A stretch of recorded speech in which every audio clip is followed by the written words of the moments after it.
একদিন হযরত মুহাম্মদ সাল্লাল্লাহু আলাইহি সাল্লাম ফাতেমা রাদিয়াল্লাহু তাআলা আনহাকে ডেকে বললেন, হে ফাতেমা, এই মদিনায় এমন একজন কাঠুরিয়ার স্ত্রী থাকে, সে এমন একটি আমল করে যে আমলের কারণে সে তোমার আগে জান্নাতে প্রবেশ করবে।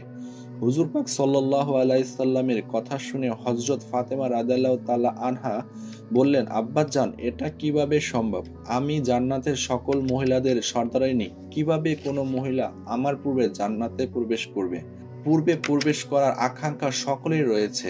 আব্বাজান, দয়া করে আপনি আমাকে সেই কাঠুরিয়ার স্ত্রীর ঠিকানা বলুন, আমি যাতে দেখে আসতে পারি সে কি এমন আমল করে যে আমলের কারণে সে আমার পূর্বে জান্নাতে প্রবেশ করবে। হযরত মুহাম্মদ সাল্লাল্লাহু আলাইহি সাল্লাম তখন তাকে বললেন, ফাতেমা, আজকে তুমি বাড়ি ফিরে যাও। কিছুদিন পরে আমি তোমাকে ডেকে নিব এবং আমি তোমাকে সেই কাঠুরিয়ার স্ত্রীর ঠিকানা বলে দিব। হুজুর পাক সাল্লাল্লাহু আলাইহি সাল্লামের এ কথা শোনার পরে হযরত ফাতেমা রাদিয়াল্লাহু তাআলা আনহা বাড়ি ফিরে আসলেন। এইভাবে বেশ কিছুদিন অতিবাহিত হয়ে গেল। এরই মধ্যে হযরত ফাতেমা রাদিয়াল্লাহু তাআলা আনহা অসুস্থ হয়ে পড়লেন। একে তো তিনি অসুস্থ, অন্যদিকে একাধারে ৩ দিন তার বাড়িতে কোনো খাবার ছিল না। না খাবার না খেয়ে অসুস্থতার কারণে হযরত ফাতেমা রাদিয়াল্লাহু তাআলা আনহা খুবই দুর্বল হয়ে পড়লেন। শেরে খোদা হযরত আলীর কাছ থেকে তখন কোনো অর্থ ছিল না, যেটা দিয়ে হযরত আলী কোনো খাবার কিনে আনতে পারত। ৩ দিন অতিবাহিত হবার পর হযরত ফাতেমা রাদিয়াল্লাহু তাআলা আনহা হযরত আলী রাদিয়াল্লাহু তাআলা আনহার হাতে একটি কাপড় দিয়ে বললেন, হে আমার প্রিয় স্বামী, আপনার হয়তো মনে আছে আব্বাজান মুহাম্মদ সাল্লাল্লাহু আলাইহি সাল্লাম আমাদের বিয়ের সময় এই কাপড়টি আমাকে হাদিয়া স্বরূপ দিয়েছিল। এটি অত্যন্ত বরকতময় একটি কাপড়। আমার মনে চাচ্ছে না এই কাপড়টি আমি বিক্রি করে দেই, কিন্তু তারপরেও যেহেতু আমাদের ঘরে ৩ দিন যাবৎ কোনো খাবার নেই, তাই আপনাকে এই বরকতময় কাপড়টি আমি দিচ্ছি। আপনি এটিকে বাজারে বিক্রি করে এর মূল্য দিয়ে আপনি কিছু খাবার কিনে আনুন। হযরত আলী রাদিয়াল্লাহু তাআলা আনহা হযরত ফাতেমা রাদিয়াল্লাহু তাআলা আনহার কাছ থেকে সেই কাপড়টি নিয়ে বিক্রি করার উদ্দেশ্যে বাজারের দিকে রওনা হলো। তিনি কাপড়টি নিয়ে বাজারে পৌঁছলেন এবং সেটি বিক্রি করার জন্য অনেক ক্রেতাকে দেখালেন, কিন্তু কাপড়টি অত্যন্ত পুরনো হওয়ায় সেটি কেনার জন্য কেউ আগ্রহ হচ্ছিল না। এই কারণে হযরত আলী রাদিয়াল্লাহু তাআলা আনহা অত্যন্ত নিরাশ হয়ে পড়লেন। তখন তিনি আল্লাহ রাব্বুল আলামিনের দরবারে ফরিয়াদ করলেন, হে রাব্বুল আলামিন, এই কাপড়টি অত্যন্ত পুরাতন, তাই এটিকে কেনার জন্য কোনো ক্রেতা আগ্রহ দেখাচ্ছে না। আজ ৩ দিন যাবৎ নবীজি সাল্লাল্লাহু আলাইহি সাল্লামের কলিজার টুকরো হযরত ফাতেমা রাদিয়াল্লাহু তাআলা আনহা হাসান হোসাইন না খেয়ে আছে। রাব্বুল আলামিন, আজকে যদি আমি এই কাপড়টি বাজারে বিক্রি করে এর মূল্য দিয়ে খাবার কিনে বাড়িতে যদি না যেতে পারি, তাহলে আজকেও তাদেরকে না খেয়ে থাকতে হবে। আপনি এই কাপড়টি কেনার জন্য একজন ক্রেতা ব্যবস্থা করে দিন। শেরে খোদা হযরত আলী রাদিয়াল্লাহু তাআলা আনহা এই দোয়ার পরে একজন ক্রেতা আগমন করলো এবং সে তাকে প্রশ্ন করলো, আলী, তুমি কি এই কাপড়টি বিক্রি করতে চাও? আলী রাদিয়াল্লাহু তাআলা আনহা বললেন, জনাব, আমি তো এই কাপড়টি বিক্রি করার জন্যই বাজারে নিয়ে এসেছি। তখন সে বলল, আমি কি পরিমাণ অর্থ দিলে তুমি এই কাপড়টি বিক্রি করবে? শেরে খোদা হযরত আলী রাদিয়াল্লাহু তাআলা আনহা জানতেন এই কাপড়টি অত্যন্ত পুরাতন, এর মূল্য সর্বোচ্চ ১ দিরহাম কিংবা ২ দিরহাম হতে পারে। তাই তিনি কোনো দাম না চেয়ে বললেন, জনাব, আপনার যা মর্জি তাই প্রদান করুন, আমি নিজ থেকে এই কাপড়টির কোনো দাম চাচ্ছি না। তখন সেই ক্রেতা বলল, আমি ৬ দিরহামে দিয়ে এই কাপড়টি ক্রয় করতে চাই, তুমি কি বিক্রি করতে রাজি আছো? হযরত আলী রাদিয়াল্লাহু তাআলা আনহা খুশির সাথে রাজি হয়ে গেলেন এবং বললেন, জনাব, আপনি আমাকে ৬ দিরহাম দিয়ে এই কাপড়টি ক্রয় করতে পারেন। এরপরও ক্রেতা হযরত আলী রাদিয়াল্লাহু তাআলা আনহা কে ৬ দিরহাম দিল এবং হযরত আলী রাদিয়াল্লাহু তাআলা আনহা তাকে সেই কাপড়টি হস্তান্তর করলেন। ওদিকে আল্লাহ আলামিনের একদল ফেরেশতা অন্য আরেক দলকে ফেরেশতাকে বলতে লাগলেন, নবীজি সাল্লাল্লাহু আলাইহি সাল্লামের সাহাবীরা অত্যন্ত দানশীল, তারা সুখে দুঃখে সর্ব অবস্থায় দান করে। ফেরেশতাদের এ কথা শুনে অপর একদল ফেরেশতা বলল, আল্লাহ নবী সাহাবীরা দান করে এটা ঠিক কথা, কিন্তু তারা সুখে দুঃখে সব সময় দান করে না। তাদের হাতে যদি কিছু থাকে তাহলেই তারা দান করে, এবং তাদের হাতে থাকা জিনিসটার প্রয়োজন যদি তাদের নিজেদের থাকে তখন তারা সেই জিনিসটি দান করে না। ফেরেশতাদের এই ঝগড়ার সমাধান করতে আল্লাহ রাব্বুল আলামিন তাদেরকে বললেন, হে আমার ফেরেশতা, তোমরা পরস্পরের মধ্যে ঝগড়া না করে এই বিষয়টি পরীক্ষা করার জন্য শিরে খোদা আলীর কাছে চলে যাও। সে 6 দিরহাম দিয়ে একটি কাপড় বিক্রি করেছে, আর এই 6 দিরহাম তার অত্যন্ত প্রয়োজন। তোমরা আলীর কাছে সেই 6 দিরহাম চেয়ে দেখো সে তোমাদেরকে দেয় কিনা, আর এই মধ্যে তোমাদের ঝগড়ার সমাধান হয়ে যাবে। আল্লাহ রাব্বুল আলামিনের পক্ষ থেকে এই নির্দেশ লাভের পরে একজন ফেরেশতা ফকির বেশে হযরত আলী রাদিয়াল্লাহু তাআলা আনহার কাছে আগমন করলেন। শেরে খোদা হযরত আলী রাদিয়াল্লাহু তাআলা আনহা সেই 6 দিরহাম দিয়ে খাবার কিনতে যাচ্ছিলেন। ইতিমধ্যে ফকির বেশে সেই ফেরেশতা বললেন, হে আল্লাহর বান্দা, আমি কয়েকদিন যাবত না খেয়ে রয়েছি। দীর্ঘদিন না খেয়ে থাকার কারণে আমার শরীরে সামান্যতম নড়াচড়ার কোনো শক্তি নেই। আমি আল্লাহ হস্তে তোমার কাছে কিছু ফরিয়াদ করছি। যদি তোমার কাছে কোনো অর্থ থাকে দয়া করে আমাকে সেগুলো দান করো, যাতে সেই অর্থ দিয়ে আমি খাবার কিনতে পারি এবং আমার ক্ষুধা জ্বালা নির্ধারণ করতে পারি। ফকিরের এই প্রার্থনা শুনে হযরত আলী রাদিয়াল্লাহু তাআলা আনহা ভাবতে লাগলেন, হে আল্লাহর নবী, হে আল্লাহ, আজ 3 দিন যাবত আমার স্ত্রী ও সন্তানরা না খেয়ে রয়েছে। 3 দিন পরে আমার স্ত্রী ফাতেমা আমাকে একটি কাপড় বিক্রি করতে দিলেন। বলা ছিল সেই কাপড় বিক্রি করে তার অর্থ দিয়ে আমি তাদের জন্য কিছু খাবার কিনে নিয়ে যাব। কিন্তু এখন আল্লাহ, এক অসহায় বান্দা আমার কাছে ভিক্ষা প্রার্থনা করছে। এখন আমি কি করব? আমি কি আমার স্ত্রী ও সন্তানদের জন্য খাবার কিনে নিয়ে যাব, নাকি এই ভিক্ষুক দান করে দিব? সর্বশেষে তিনি সিদ্ধান্ত নিলেন যে এই অর্থগুলো ভিক্ষুককে দান করে দিবেন। অতঃপর তিনি মনে মনে ভাবতে লাগলেন, আল্লাহ আমার উত্তম অভিভাবক, এই ভিক্ষুককে আমি 6 দিরহাম দান করে দেই, অতঃপর আল্লাহ রাব্বুল আলামিন আমার জন্য উত্তম ব্যবস্থা করে দিবেন। তখন তিনি সেই 6 দিরহাম ভিক্ষুককে দান করে দিলেন। এরপর অন্তত চিন্তিত ও পেরেশান মনে হযরত আলী সামনের দিকে চলতে লাগলেন। ইতিমধ্যে দেখা গেল এক ব্যক্তি হযরত আলী রাদিয়াল্লাহু তাআলা আনহার একটি লাল ঘোড়া নিয়ে আসলো এবং সে তাকে বলল, হে শেরে খোদা আলী, আপনি কি আমার কাছ থেকে এই লাল ঘোড়াটি কিনতে চাচ্ছেন? তখন হযরত আলী রাদিয়াল্লাহু তাআলা আনহা বললেন, ভাই, আমি কিভাবে এই ঘোড়াটি আপনার কাছ থেকে কিনবো? আমার হাতে তো কোনো অর্থ নেই। তখন সে ব্যক্তি বলল, হে শেরে খোদা হযরত আলী, আমি বাকিতে আপনার কাছে ঘোড়াটি বিক্রি করব। আপনি এই ঘোড়াটি নিয়ে ব্যবসা করুন, এরপর ব্যবসায় লাভ হলে আমার মূল্য আমাকে চুকিয়ে দিবেন। হযরত আলী রাদিয়াল্লাহু তাআলা আনহা তখন ভাবলেন, যেহেতু বাকিতে তিনি আমাকে এই ঘোড়াটি বিক্রি করতে চাইছেন, তাহলে তো নিতে আমার সমস্যা কোথায়? অতঃপর হযরত আলী রাদিয়াল্লাহু তাআলা আনহা বললেন, আপনি কত দিরহামের বিনিময়ে এই ঘোড়াটি বিক্রি করবেন? সে ব্যক্তিটি বললেন, আমি 100 দিরহামের বিনিময়ে এই ঘোড়াটি আপনার কাছে বিক্রি করলাম। হযরত আলী রাদিয়াল্লাহু তাআলা আনহা সেই ঘোড়াটি 100 দিরহামের বিনিময়ে তার কাছ থেকে কিনে নিল। এরপর ঘোড়াটি বিক্রি করার জন্য বাজারে নিয়ে গেল হযরত আলী রাদিয়াল্লাহু তাআলা আনহা। যখন সেই ঘোড়াটি বিক্রি করার জন্য বাজারে নিয়ে গেলেন, তখন এক ব্যক্তি সে এসে তাকে জিজ্ঞাসা করলেন, হে শেরে খোদা হযরত আলী, আপনি কি এই ঘোড়াটি বিক্রি করতে চান? তখন হযরত আলী রাদিয়াল্লাহু তাআলা আনহা বললেন, ভাই, আমি তো এই ঘোড়াটি বিক্রি করার জন্যই বাজারে নিয়ে এসেছি। সেই ব্যক্তিটি বললেন, আপনি কত দিরহামের বিনিময়ে এই ঘোড়াটি বিক্রি করতে চান? আলী রাদিয়াল্লাহু তাআলা আনহা নিচে থেকে কোনো দাম না বলে সেই ব্যক্তিকে বললেন, আপনি কত দিরহামের বিনিময়ে এই ঘোড়াটি কিনতে পারবেন? সেই ব্যক্তিটি বলল, আমি 160 দিরহামের বিনিময়ে আপনার কাছ থেকে ঘোড়াটি কিনতে চাই।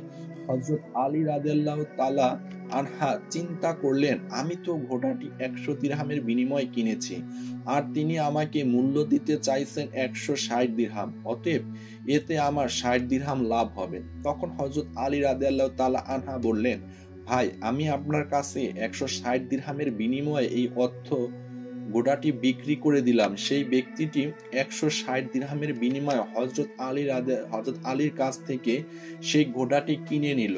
হযরত আলী রাদিয়াল্লাহু তাআলা আনহা যেই ব্যক্তিটির কাছ থেকে সেই ঘোড়াটি কিনছিল তাকে 100 দিরহাম পরিশোধ করার পরেও তার কাছে রয়ে গেল 60 দিরহাম।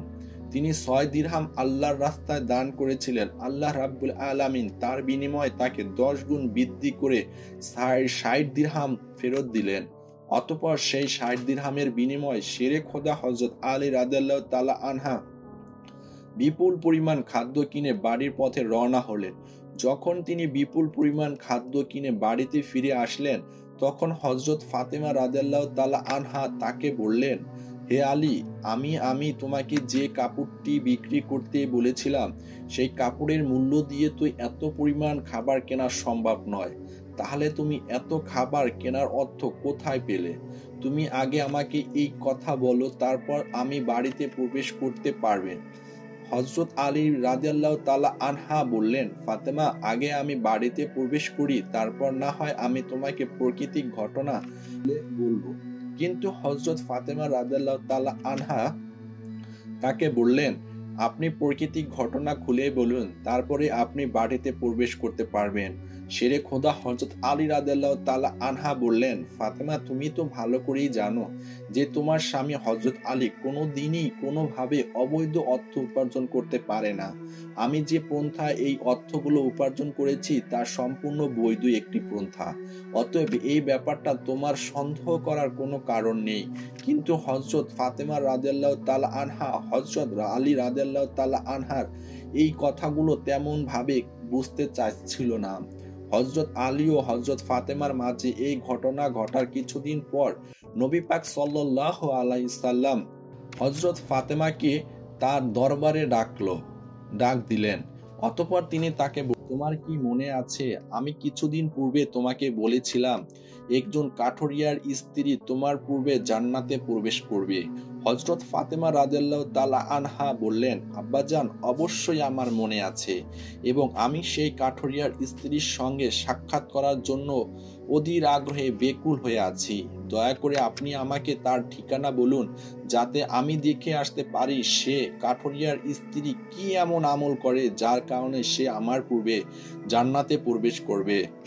তখন হযরত মুহাম্মদ সাল্লাল্লাহু আলাইহি সাল্লাম তাকে বললেন, হে ফাতেমা, কোন এক নির্জন জঙ্গলের মাঝে সেই কাঠুরিয়া ও তার স্ত্রী বসবাস করে। তুমি যাও, তার সঙ্গে সাক্ষাৎ করে এসো। রাসূল সাল্লাল্লাহু আলাইহি সাল্লামের এর কাছ থেকে সেই কাঠুরিয়ার স্ত্রীর ঠিকানা পেয়ে হযরত ফাতেমা রাদিয়াল্লাহু তাআলা আনহা তার সাথে সাক্ষাৎ করার জন্য রওনা হলেন। যখন তিনি কাঠুরিয়ার বাড়িতে এসে পৌঁছালেন, তখন হযরত ফাতেমা রাদিয়াল্লাহু তাআলা আনহা সালাম দিয়ে বললেন, বাড়িতে কি কেউ আছেন? আমি নবীর মেয়ে হযরত ফাতেমা বলছি, আমি কি বাড়ির ভিতরে আসতে পারি? বাড়ির ভিতরে থেকে আওয়াজ আসলো, আমি পরম সৌভাগ্যবান যে আমার বাড়িতে নবীর মেয়ে হযরত ফাতেমা আগমন করেছেন। হে আল্লাহর নবীর মেয়ে, আপনি বলুন কেন আমার বাড়িতে আগমন করেছেন? তখন হযরত ফাতেমা রাদিয়াল্লাহু তাআলা আনহা বললেন, আমি আপনার সাথে দেখা করতে চাই, দয়া করে আমাকে ভিতরে আসতে দিন। তখন কাঠুরিয়া স্ত্রী বলল, হে আল্লাহর নবীর মেয়ে, সে জান্নাতের সর্দারিনী, আপনার সাথে দেখা করার একটা ইচ্ছা ও আগ্রহ আমার মনে রয়েছে, কিন্তু তারপরও আমি আপনাকে ঘরে আসার অনুমতি দিতে পারি না, কেননা এটি আমার স্বামীর ঘর, আর আমি আমার স্বামীকে না বলে কোনো মানুষকেই ঘরে ঢোকার অনুমতি দিতে পারি না। দয়া করে আপনি আগামীকালকে আসবেন।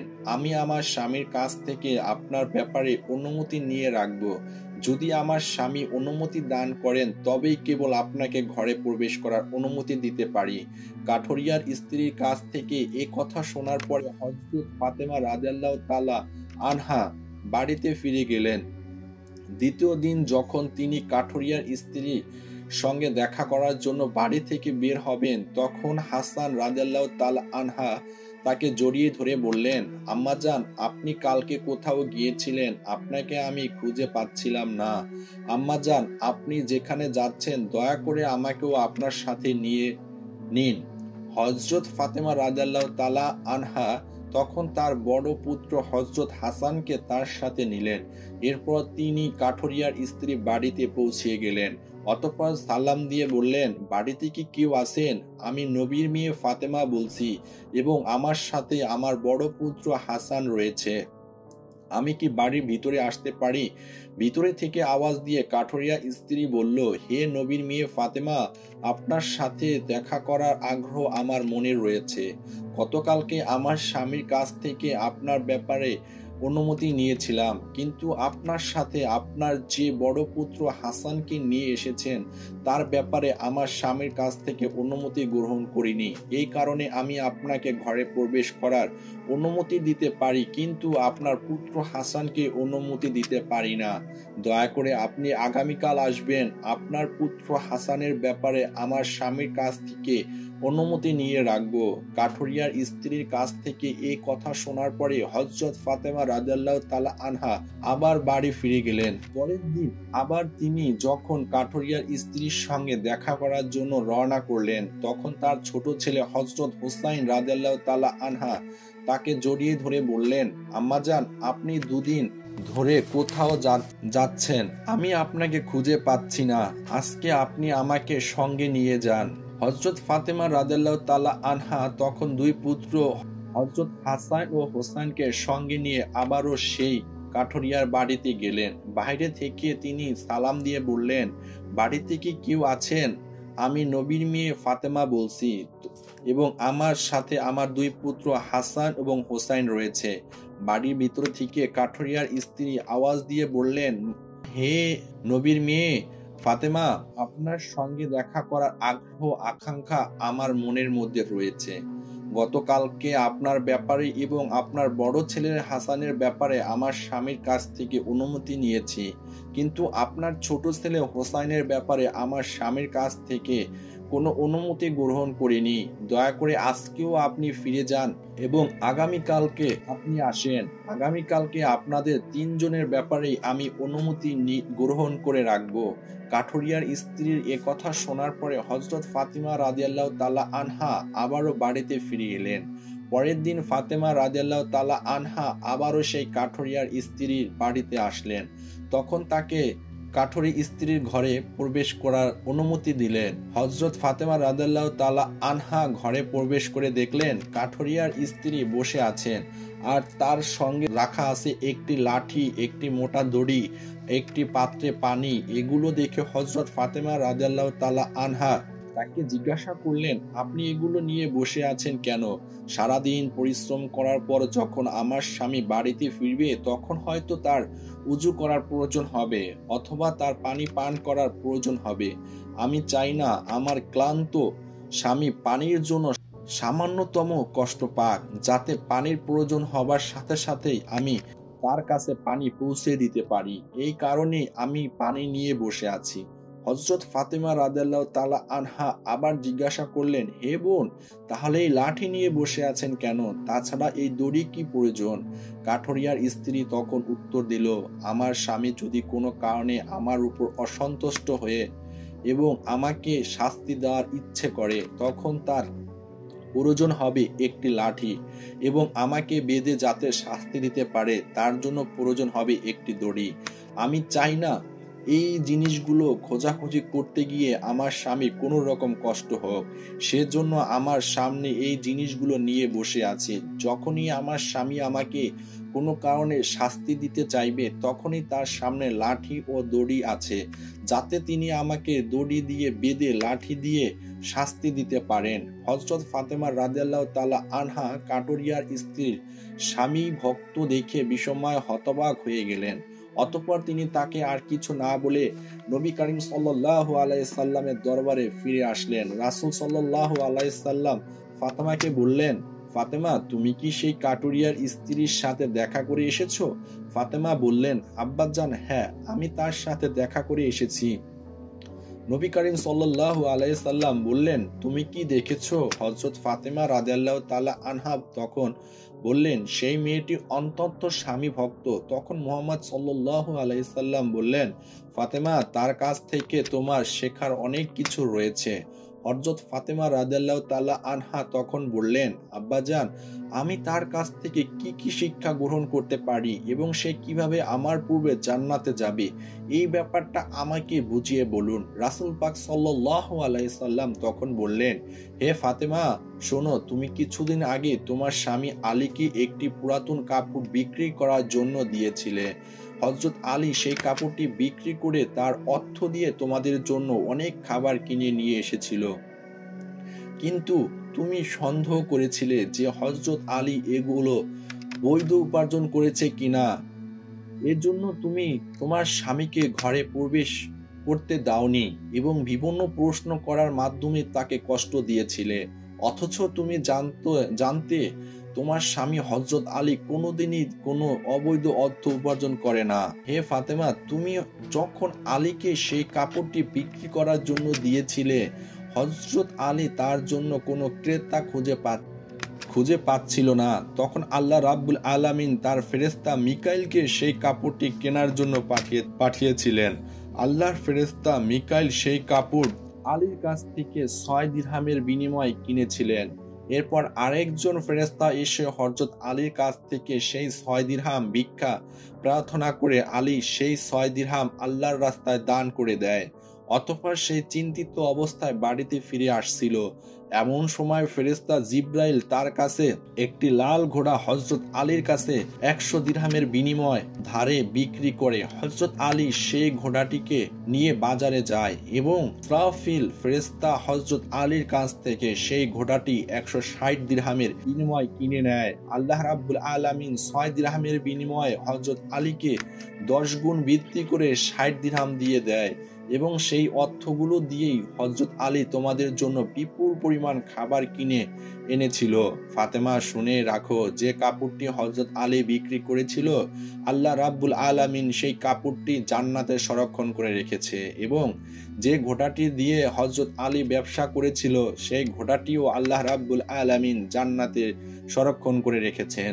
কাল কিয়ামতের দিন তুমি যখন জান্নাতে প্রবেশ করবে, তখন তুমি সেই ঘোড়ার উপরে থাকবে এবং সেই কাপড়টি হবে ঘোড়া লাগামের, আর সেই লাগামটি ধরে থাকবে ওই কাঠুরিয়ার স্ত্রী।